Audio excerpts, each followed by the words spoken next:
अब हमें respiratory system के बारे में पढ़ना है। रेस्पिरेटरी सिस्टम में सबसे जो इम्पोर्टेंट है वो है डायफ्राम और चेस्ट मसल।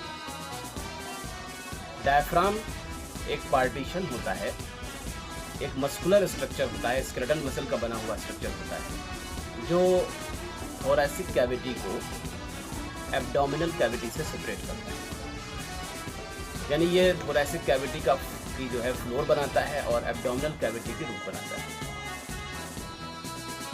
थोरैसिक कैविटी में इसका जो अटैचमेंट अगर देखें तो जो है यानी ये डबल डोम शेप स्ट्रक्चर होता है और ये इसका जो अटैचमेंट है वो आगे की तरफ अगर देख रहे हैं ये जिफॉइड कार्टिलेज है जो स्टर्नम का सबसे निचला पार्ट होता है। आगे की तरफ अटैचमेंट होता है। साइड में इसका जो अटैचमेंट होता है वो 7 to 10 costal cartilage and 11-12 rib से डायरेक्टली होता है। आगे की तरफ पीछे की तरफ जो है ये वर्टेब्रल कॉलम से अटैच होता है।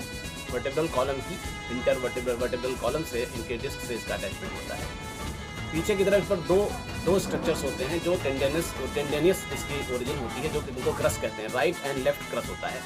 राइट क्रस की ओरिजिन जो है 1 से यानी L1 to L3 जो है वर्टिब्री और उनके इंटरवर्टिब्रल डिस्क से होती है, और लेफ्ट क्रस की जो ओरिजिन है L1 to L2 जो है वो L1 to L2 जो नंबर वर्टिब्री हैं यानी उनकी जो है उनसे और उनके इंटरवर्टिब्रल डिस्क से होती है। उनकी बॉडी से और इंटरवर्टिब्रल डिस्क से उनकी ओरिजिन होती है। तो ये राइट एंड लेफ्ट क्रस हो गए। इसके बाद अलावा जो है इस जो डायफ्राम होता है इसके जो मस्कुलर स्ट्रक्चर से जो ओरिजिन है ये सब जुड़ करके आपस में बीच में सेंट्रल एक पार्ट बनाते हैं जिसको हम सेंट्रल टेंडन कहते हैं। सेंट्रल टेंडन जो है ये सेंट्रल टेंडन का जो पार्ट है ये जो है वो पेरिकार्डियम के ऊपर अटैच होता है, पेरिकार्डियम के ऊपर प्रेजेंट होता है। पेरिकार्डियम के दोनों साइड के दोनों साइड में राइट और लेफ्ट डोम होते हैं, यानी इसका डोम शेप स्ट्रक्चर होता है। इसको राइट एंड लेफ्ट डोम कहते हैं। तो राइट डोम ज़्यादा जो है इसका जो है ज़्यादा डोम शेप होता है, ज़्यादा उभार उसका होता है क्योंकि उधर लीवर प्रेजेंट होता है। तो ये स्ट्रक्चर हो गया इसका डायफ्राम का, इसकी ओरिजिन हो गई, चारों तरफ सराउंडिंग स्ट्रक्चर हो गए। फिर बात करते हैं इनके पैसेज की, कौन कौन से पैसेज इसमें प्रेजेंट होते हैं, कौन कौन से। तो सबसे इंपॉर्टेंट पैसेज एक जो है हम देखते हैं तो एक है कैवल हिएटस। ये कैवल हिएटस है, ये रास्ता है जिसके अंदर से यानी ये एक पैसेज होता है, एक रास्ता होता है डायफ्राम का जो एब्डोमिनल कैविटी, ये ऐसे रास्ते नहीं, ये वो पैसेज हैं जो एब्डोमिनल कैविटी से जो थोरैसिक कैविटी से एब्डोमिनल कैविटी में जाने वाले स्ट्रक्चर इससे पास होते हैं। इसमें सबसे इम्पोर्टेंट जो पैसेज है वो है कैवल हिएटस। कैवल हिएटस से इन्फीरियर वेना केवा पास होती है। इसके साथ साथ इससे जो है terminal branch of phrenic nerve भी पास होते हैं। दूसरा जो इसमें है वो है ओसोफेजल हिएटस। ओसोफेजल हिएटस से ओसोफेगस पास होती है। इसके साथ साथ जो है वो ओसोफेजल जो ब्रांच होती है इसकी जो है ओसल ब्रांच ऑफ जो है लेफ्ट गैस्ट्रिक आर्टरी वो पास होती है। इसके अलावा इससे जो है वो एजाइगस वेन पास होती है। इसके अलावा इससे जो है वो फ्रेनिक नर्व भी पास होती हैं, वो वेगस नर्व भी पास होती है इससे, right and left vagus nerve. उसके बाद नेक्स्ट आती है ऑर्टिक हिएटस। ऑर्टिक हिएटस जो होता है इससे और जिससे डिसेंडिंग ऑर्टा यानी ऑर्टा पास होता है, और इस ऑर्टा के साथ साथ थोरैसिक डक्ट जो कि लिम्फेटिक डक्ट होती है, और लिम्फेटिक डक्ट के साथ इसके साथ जो है वो एजाइगस वेन भी इस जो है ऑर्टिक हिएटस के थ्रू पास होती है। डायफ्राम का अगर हम फंक्शन देखें, एक्शन देखें, तो ये एक इम्पॉर्टेंट मसल है, रेस्पिरेटरी मसल है। इसकी जब ये कॉन्ट्रैक्ट करती है तो ये डायफ्राम जो है ये इसका डोम से जो है फ्लैट हो जाता है, जिससे vertical diameter of thoracic cavity बढ़ जाती है, और जब डायमीटर बढ़ता है तो फाइनली वॉल्यूम बढ़ जाता है। वॉल्यूम बढ़ने से जो है वो अंदर लो प्रेशर क्रिएट होता है जिससे इंस्पिरेशन होता है, और रिलैक्सेशन जब होता है तो ये अपने दोनों डोम से दोबारा आता है जिससे एक्सपिरेशन होता है। यानी कि ये रेस्पिरेशन में बहुत ख़ास रोल अदा करने वाला एक स्ट्रक्चर होता है। इसके अलावा दूसरा एक इम्पॉर्टेंट काम ये है कि ये थोरैसिक कैविटी को एब्डोमिनल कैविटी से अलग करता है, एक पार्टीशन बनाता है दोनों के बीच में। इसका अगर हम इनर्वेशन देखें तो इसके राइट हाफ और लेफ्ट हाफ का इनर्वेशन अलग, दोनों एक जैसे यानी कि फ्रेनिक नर्व से होता है। फ्रेनिक नर्व जो है वो सर्वाइकल प्लेक्सस जो होती हैं C1 to C3 जो वहाँ से निकलती हैं, वहाँ सर्वाइकल प्लेक्सस से निकलने वाली जो नर्व्स होती हैं उनसे निकलने वाली फ्रेनिक नर्व्स होती हैं। तो हाफ फ्रेनिक नर्व्स और राइट फ्रेनिक नर्व्स और लेफ्ट फ्रेनिक नर्व से इसका इनर्वेशन होता है। वैस्कुलेचर की हम बात करें, आर्टेरियल सप्लाई जो है इसकी होती है, तो इसका majority of the portion, the major portion of the diaphragm is supplied by inferior phrenic artery. ये इंफीरियर फ्रेनिक आर्टरी ब्रांच जो है निकलती हैं डायरेक्टली जो है डिसेंडिंग ऑर्टा से, एब्डोमिनल ऑर्टा से निकलती हैं, सप्लाई करती हैं। इसका सम पोर्शन, कुछ पार्ट जो है इसका अदर वर्ड आर्टरी से भी सप्लाई होता है, जैसे कि सुपीरियर फ्रेनिक आर्टरी, मस्कुलोफ्रेनिक आर्टरी, और इसके अलावा जो है वो पेरिकार्डियो फ्रेनिक आर्टरी। तो ये और भी जो है आर्टरीज होती है जिनके थ्रू इनकी सप्लाई होती है। तो ये पूरा स्ट्रक्चर हो गया डायफ्राम के बारे में।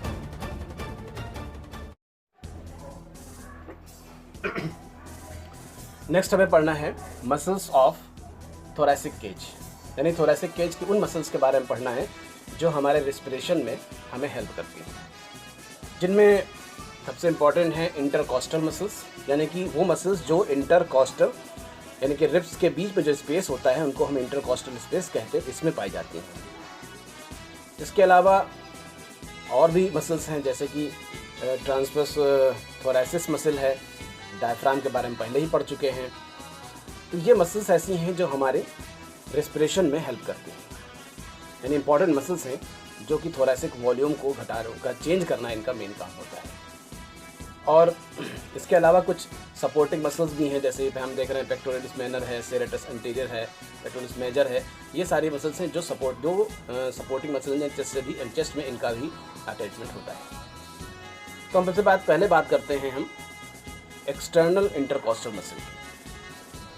ये एक्सटर्नल इंटरकॉस्टल मसल्स जो होती हैं, ये मसल्स जो हैं ये सुपीरियरली यानी कि प्रेजेंट होती हैं, यानी कि सबसे आउटर मोस्ट मसल्स होती हैं, और ये जो है इन्फीरियो अंटेरियरली जो है ये रन करती हैं। इन्फीरियो अंटेरियरली यानी नीचे की तरफ और आगे की तरफ इनका रन होता है। ये जो मसल्स हैं ये जो मसल्स हैं ये क्या हैं, ये 11 पेयर्स ऑफ मसल्स होती हैं, 11 पेयर्स ऑफ मसल्स होती हैं जो कि अंटेरो यानी इन्फीरियो अंटेरियरली रन करती हैं, और इनकी जो ओरिजिन होती है वो सुपीरियर यानी कि ऊपरी जो रिब है उसके इन्फीरियर बॉर्डर से, और इनका जो इंसर्शन होता है वो निचली रिब के जो है वो सुपीरियर बॉर्डर से इनका इंसर्शन होता है। इनका काम क्या होता है, इनका काम होता है कि ये रिब्स को ऊपर उठाती है, यानी कि एलिवेशन होता है, रिब को ऊपर उठा करके जो है वो जो थोरैसिक कैविज है यानी थोरैसिक कैविटी है उसके वॉल्यूम को बढ़ाना होता है। इनकी जो इनर्वेशन है वो ये T1 से T11 जो है वो थोरैसिक जो इंटरकॉस्टल नर्व है उनसे इनका इनर्वेशन होता है। उसके बाद नेक्स्ट जो मसल है वो इंटरनल इंटरकॉस्टल मसल है।